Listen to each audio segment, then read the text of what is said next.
Okay, so properties of limits. So this is just something necessary that helps us, it will help us evaluate limits a lot simpler sometimes. Just to show you a couple of properties. So here's the first one. Now, in general, we're just going to say, look, anytime we have the limit of f as x approaches c, we're going to say its limit is equal to L. So we're just putting these general rules. Limit as x approaches c of g of x, its limit is capital K. So we're just saying that these ones are given, that these are understood. We'll say that a and b are constants, okay? A and b are constants. All right, so let's talk about a couple of rules. Here's the first one. The limit as x approaches c, if we have a constant times f of x, the question is, what's that limit going to equal?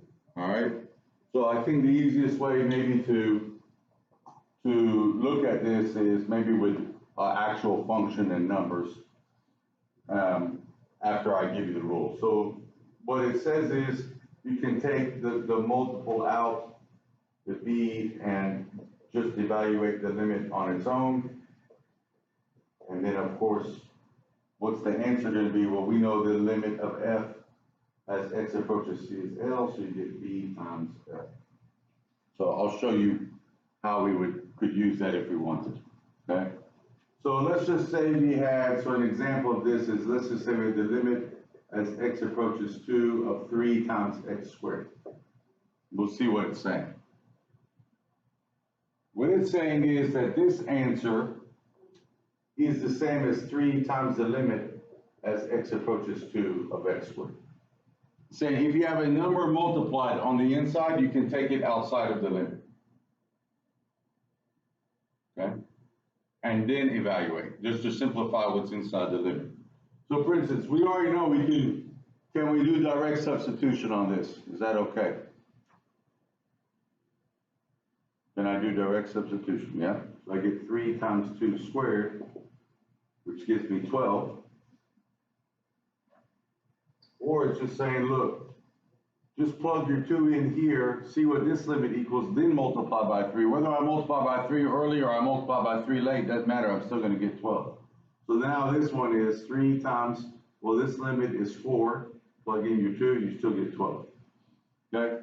So this is a property. If you have a constant multiplied on the inside, you can take it out.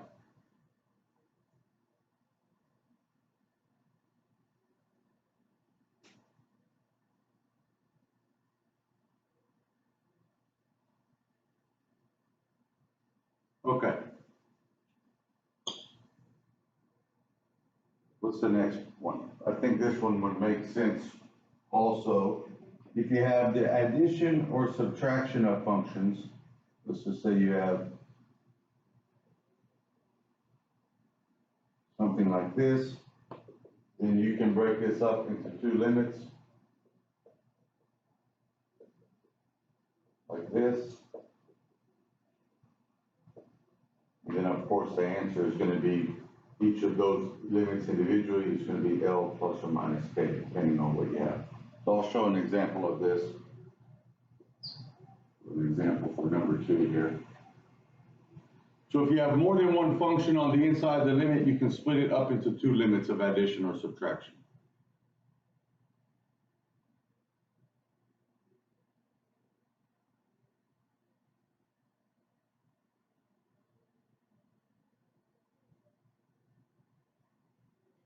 So let's say we had the limit as x approaches 3 of 4x squared minus 5x.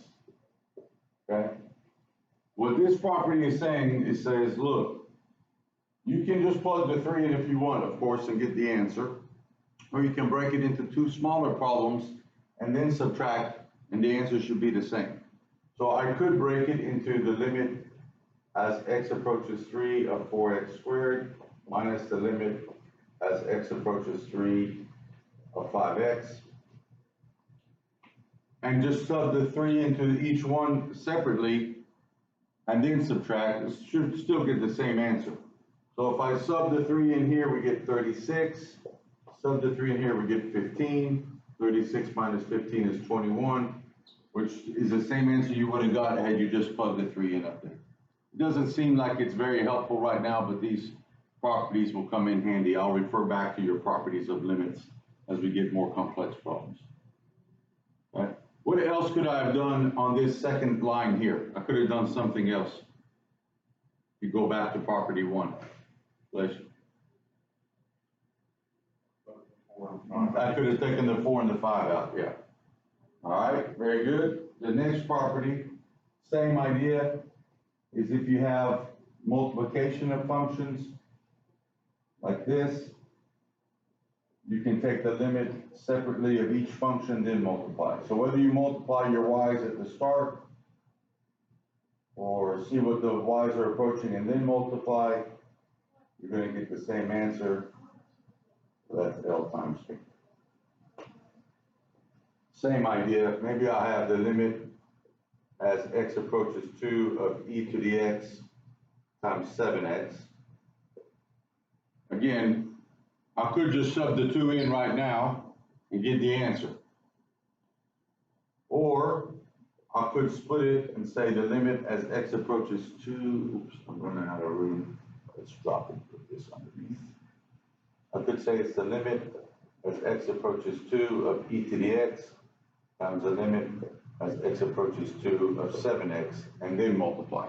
So whether you multiply early or multiply at the end, either way, you'll still get the same answer. What does this limit go to? X approaches 2 of e to the x.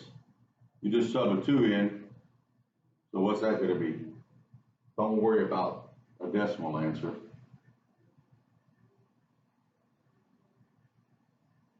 If I plug 2 in, what do I get? E squared. Yeah, that's it. This one's e squared, this is 14. So you get e squared times 14, or 14e squared. Okay? All right, so if I've done addition, subtraction, multiplication, what's the last one you think? Division.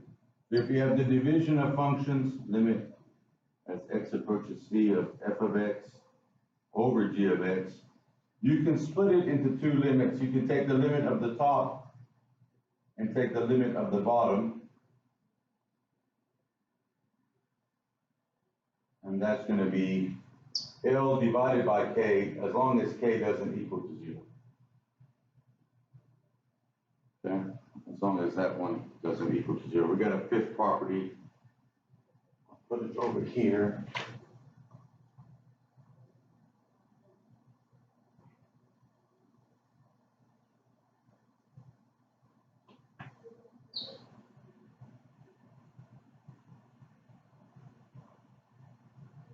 So the last one just says that if your function on the inside is raised to a power, then it's going to raise your answer to that power.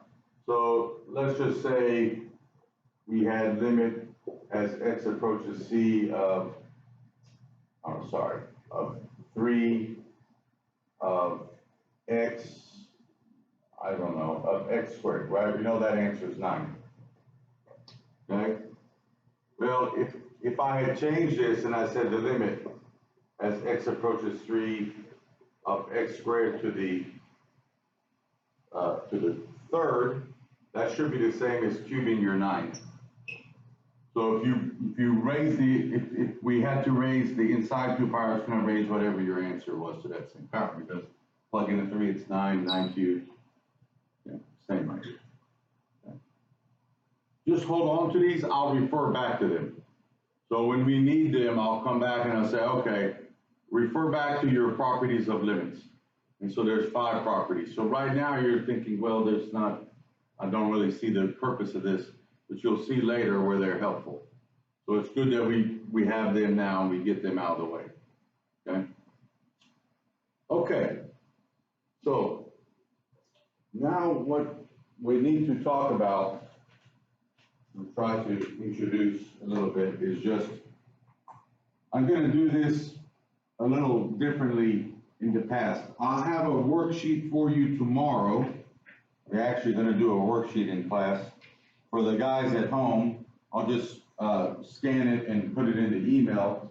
You guys can pull it up on your email and look at it. But the first thing I want us to look at is this delta x. So this is red delta x. That's how you read it. It means what? Does anybody know what delta means in mathematics? Change. It means change in x. Very good. Okay.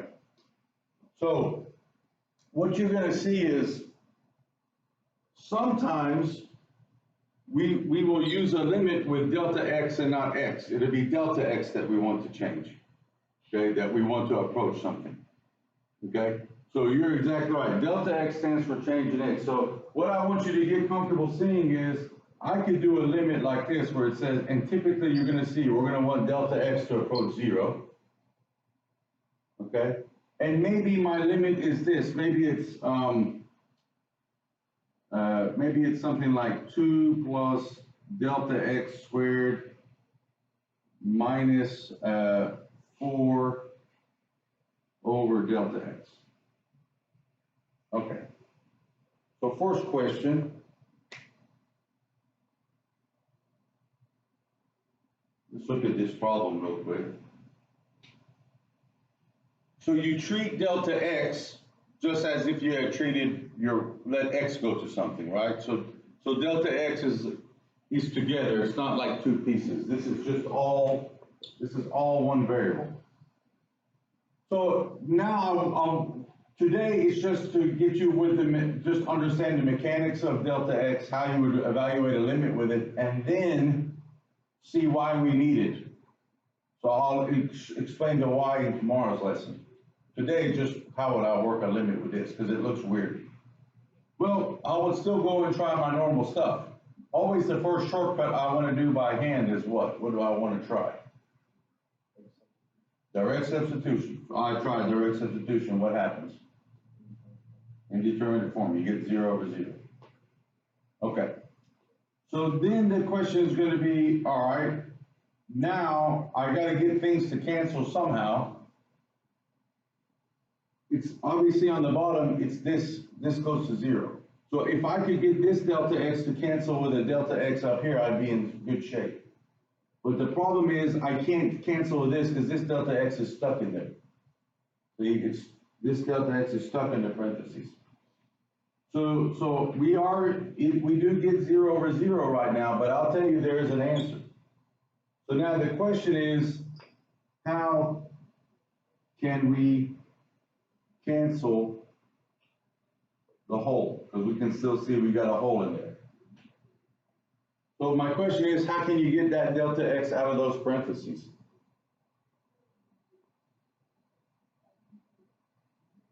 How can you rewrite the problem so there's no parentheses anymore?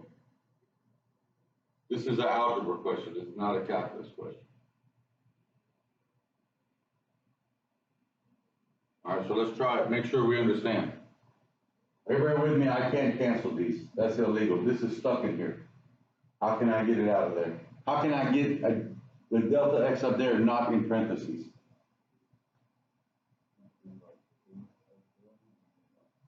That's exactly what you do. You expand. You square it. You actually do the math it's telling you to do. It says square. If you square it, what's going to happen to the parentheses? They're gone. So let's go to the side. You're going to do 2 plus delta x times 2 plus delta x. Is that what squaring means? Therefore, you're going to use what method? Rhymes with toil? FOIL. Very good. You do your FOIL method.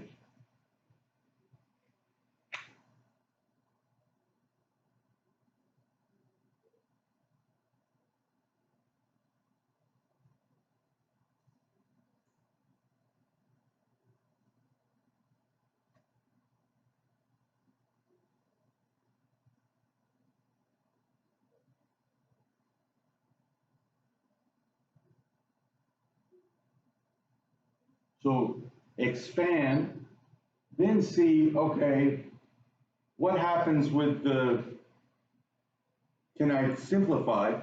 So your order on this is expand, then reduce, And then C, now can you reevaluate? How can you reevaluate the limit? Okay?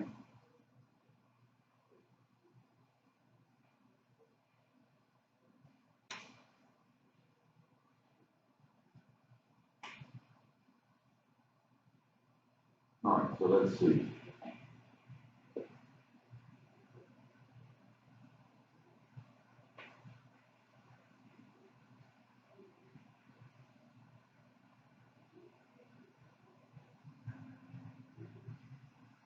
Okay. What happens? First, you got what? You did first. 4. Outer. 2 delta x. You just write it 2 times delta x. Inner. Plus 2 delta x. Delta x times delta x is delta x squared. You just put 1 square on the x, but it just means the whole delta x is squared. And don't forget your minus 4. All over delta x. Okay? Anything you can do as you expand, my eyes go to a couple of things that I can maybe combine or get rid of. The 4's can cancel.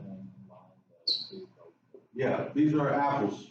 2 apples is 4 apples. So you have 4 delta x.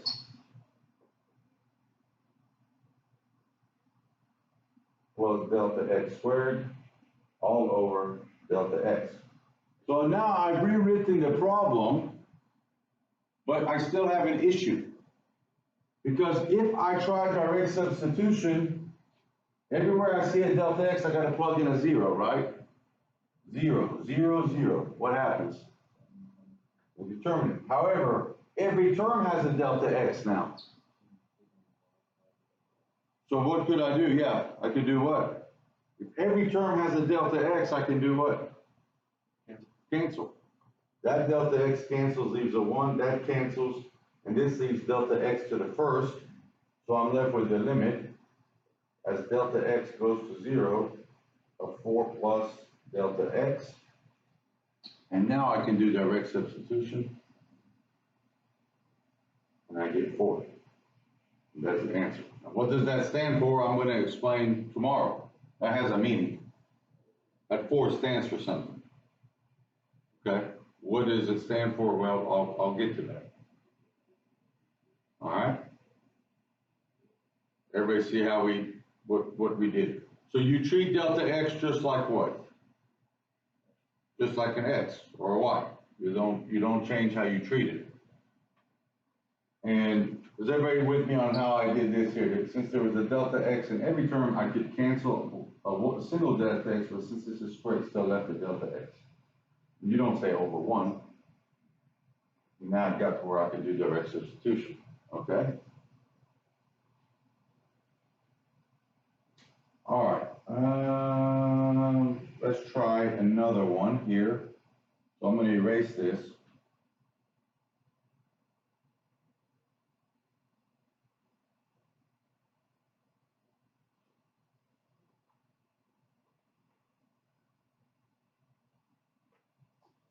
Okay, so the next part of this that it's going to look a little weird, but this could happen. So we'll call this example 2.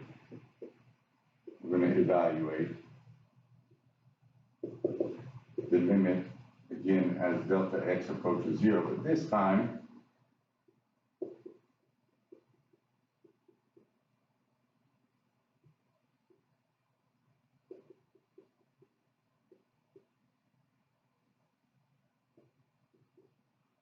okay. So now you notice there's 2 different things in the problem. There is a delta x. There's also a what? Make sure you see both. What is inside of the limit? What variables? X and delta x. So now you're going to have a limit with both. The delta x is what our main concern is because that's what's the limit, that's what's approaching 0. So this x in here, treat it like a constant.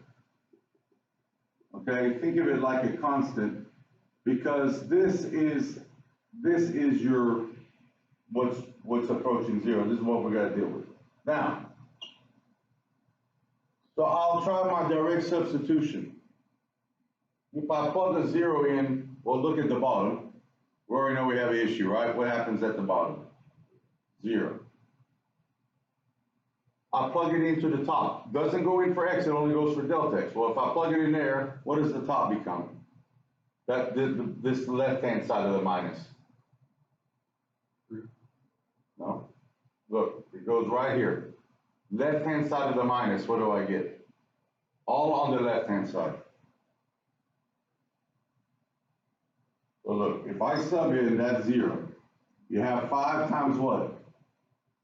X plus 3 minus 5x plus 3. What happens on top? 0. Still indeterminate form. Okay, that's what my point is. X is, right now, X is like a constant. Delta X is what changed. Why am I wanting to use this? You have to just wait for the next lesson. Because if you can't do the mechanics, it's not going to make sense why we're even doing the delta X. Okay? So, now, so the direct substitution here is not going to work. If I plug it in there, I get 0 on top. I plug it in here, I get 0 on the bottom. So now I have to eliminate this delta X somehow. Okay? I need to try to cancel this delta X and the delta X on the top somehow. So, what was my process on the last problem? The last problem we did what? Expand. What do you think we're going to do here?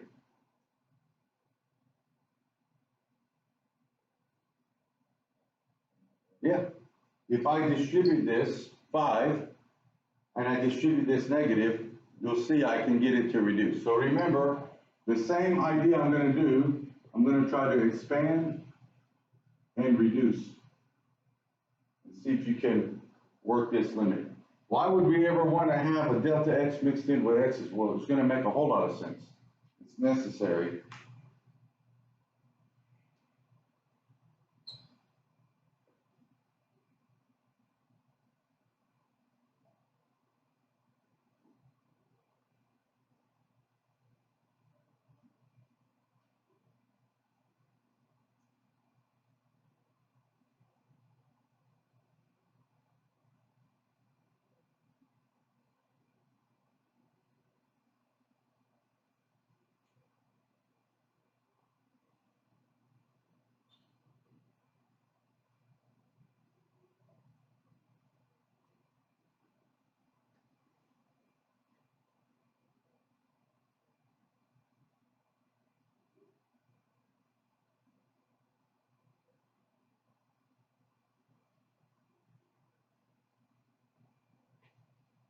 Okay.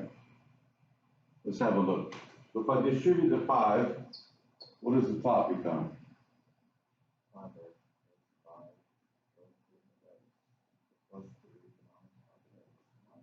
Very good. So the algebra you're doing here is not rocket science. We've done full method and now we've just done the distribution. It's what's weird is now you're working with a delta X for some reason. This is what's weird. But this is calculus. Delta X is a key component of calculus and we'll explain why. Now, what can I do? I call it Zorro. I'm about to Zorro this thing, right? Because I'm just gonna, that cancels, that cancels, that cancels, that cancels. Remember Zorro with the sword? Those are all gone. Now, our goal, remember, was to cancel what was causing the hole. And these two still cause it because if I plug in, I still get 0 or 0. But I have 5 delta X over delta X, which cancels and just leaves 5. Well, it's just asking, well, what y are we going to approach if we always have 5? If your answer is always 5, no matter what, then what y are you approaching? This means this, 5. 1, 2, 3, 4, 5. There it is. There's your graph. So no matter where you pick a point, what are your y's always approaching? Yeah. Limit of a constant's always a constant. Okay? All right.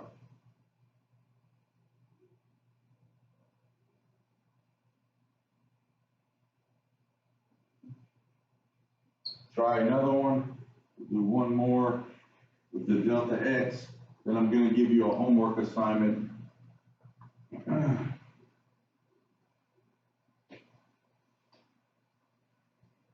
This one's example 3. Evaluate the limit as delta x goes to 0, x plus delta x squared minus 2 times, minus 2 times x plus delta x minus x squared minus 2x all over delta x. Okay, so now what has increased in complexity? All right, the problem's got a little bit more meat to it. But look, if I do direct substitution, what's the telltale sign? Look at the bottom. That I'm going to have 0 over 0. The bottom's already what? I can tell you, can we see that the top is 0? See, look, I'll cover up what goes to 0. Now look at the left-hand side over here. What is this?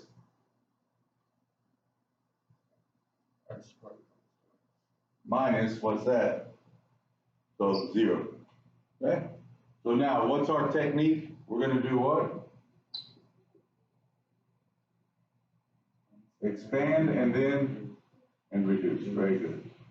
Do this problem, and then I'm going to give you your homework.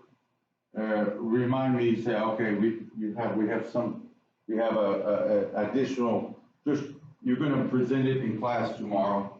It's like a homework problem. You'll get your calculator on it.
Give you a hint. There will be an X in your answer. There has to be.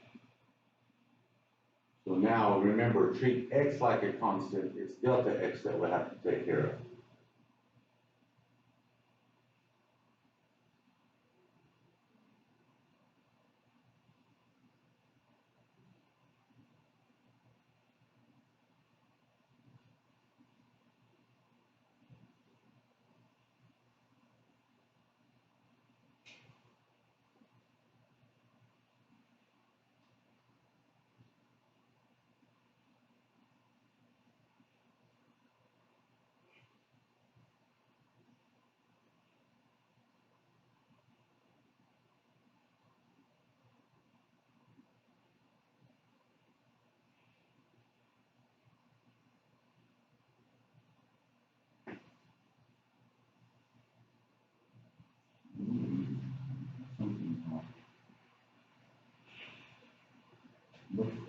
Where is your reading squared? You should have x squared plus 2 delta x plus delta x squared. This is 1, 2, 3. And then this is minus 2x minus 2 delta x. Yeah, oh yeah. Okay, let's look at this, because I'm running low on film and we need to get going with this. So if I expand, what do you get here? You have to do FOIL method, right? So it looks a little weird when you square this, but x plus delta x times x plus delta x times x, that's your x squared. X times delta x, just make it x times delta x, just like you would do x times y, you just leave it x times delta x. These x's, this itself is its own variable. So you don't combine those x's. Inner, x times delta x, last, delta x squared. All right, so there's that expansion. Then right here, I'll just distribute the 2, minus 2x, minus 2 delta x. Here, I'll distribute the minus x squared plus 2x. And it's at this point, when you look at the expansion of this limit, that it hits you in the face that you are now in calculus. Okay, at this point right now. If you look at that, all the x's, delta x's, now it's not pre-cal anymore, is it? So now what can I do? Let's simplify. What will be some simplifications that can happen? X squared and negative x squared cancel. Very good. What else cancels?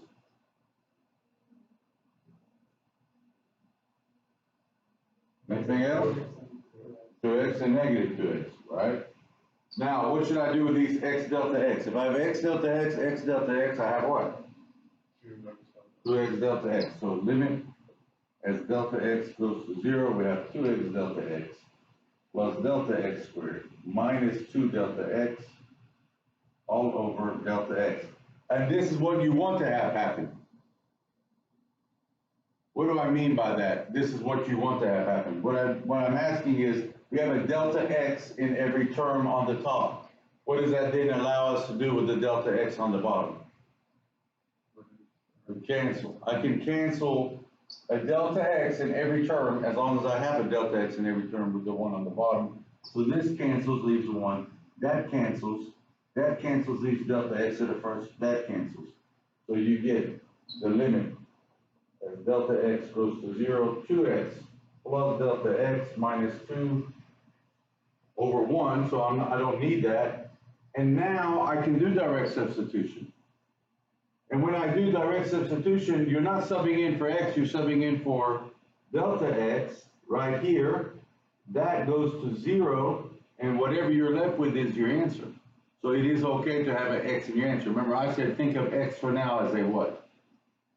Constant, and you get 2x minus 2. There's the answer. And it should have an x in it. There are some of these in the homework. You can try those, okay? So, any questions, right about these delta x's? Let's look at this.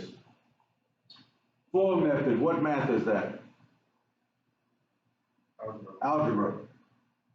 Distribute the 2, algebra. Distribute the negative right there, algebra. This whole line, algebra. Canceled a delta x, is that calculus? Canceling a variable or quantity? No, that's algebra. Now here, when you evaluate the limit, you allow delta x to go to 0, we did direct substitution. This now is your calculus, and this is your calculus answer. What is the meaning? It has a profound meaning in calculus, but we're not ready to discuss that because I'm going to discuss the y tomorrow. Now you have the mechanics of a delta x though. So is it possible to work a limit with x and delta x? Yes. But you're letting delta x go to 0, so that's what your focus is to eliminate that. 2 problems from homework. You're going to make tables. You're going to find these 2 limits. Limit as x goes to 0 of sine x over x. Notice we're back to x's, it's okay. Limit as x goes to 0, 1 minus cosine x all over x. Use tables and figure out what each of these are. Okay? You're not submitting it, you're just going to do it. So create tables. Because look, if I do direct substitution, 0 over 0, and I don't have a way to cancel the x because the x is stuck in there. So just do a point, 0.1, 0.01, 0.001, 0.0001, and do the opposite side. So go numerically to get the answers, so use numerical. Okay, and that's your homework, these two. And then, so tomorrow we'll focus in on this. What are those answers there? And then what's the y behind delta x? And then Thursday and Friday, you'll have the quiz. But the quiz will be mainly 1-1 and 1-2. I may just do the easy ones of these. So, okay. Let's stop that there.